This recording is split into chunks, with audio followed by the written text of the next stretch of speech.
greatest hits of the 80s up his sleeve, but Rick Astley has made a ton of new fans while in lockdown. Yeah, he's keeping everybody entertained and all the kids on TikTok entertained by making new music. I spoke to him all about it and his unbelievable hair. Look at this.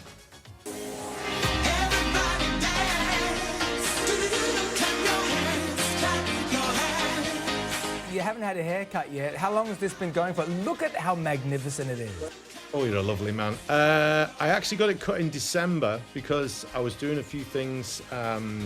We did a couple of TV things, and so I got a haircut in December, but it's kind of getting out of hand right now. But yeah, I'm lucky to have hair, man. I'm 55. I'm just all over that. I'm just lucky to have some. So. You know how. Don't start caring about me now. You've been doing Rick Talk, which TikTok. Yeah. I love the fact that you took us behind the scenes on how you sang the song. Really? So let's just try that again. We're no strangers to love. You know the rules. I think you get what I'm trying to say. How's it being on something like TikTok for you? You're very funny on it. Thank you, thank you. I think it's a bit strange for somebody. You've got to be really careful how far you can push the things you do. You just mess around, I think, a lot of the time, and therefore. But I also think that's what genuinely now. I think the things that really make me laugh are the things that people have done off the cuff. Do you know what I mean? So I think throwing yourself into something and just having a bit of fun with it is the way to go.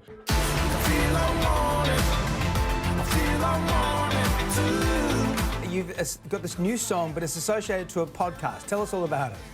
Yeah, well, a friend of mine who lives in LA, he's American, lives in LA, he does music for films, but also he does a lot of podcasts. And he got in touch and said, look, it's a bit of a curveball, but you fancy trying to write a tune over this music that I've made for the podcast? And I said, okay, fine, send it over. And he said, the thing is, it's kind of a bit 80s themed. And I went, ooh. So anyway, he's done an amazing job because boy, is it 80s themed. So I just threw myself into it and said, well, it's a new medium in a way. I didn't approach it like trying to make a record or a single. It was like, we're doing this for that project. And I really loved the way it turned out. You're talking about 80s music and writing something 80s again for this podcast. Does that make you look back on that time, that Stock Aitken and Waterman period of time? We had so many hits out of that. Do you look back on that time fondly? I do. I mean, I had a really great time there in the sense that, I was a kid, I didn't know anything. I was green as grass. I was from the north of England, from a tiny little town. I met Pete Waterman. He had a real studio. Then I met Mike and Max, Stock and Aitken.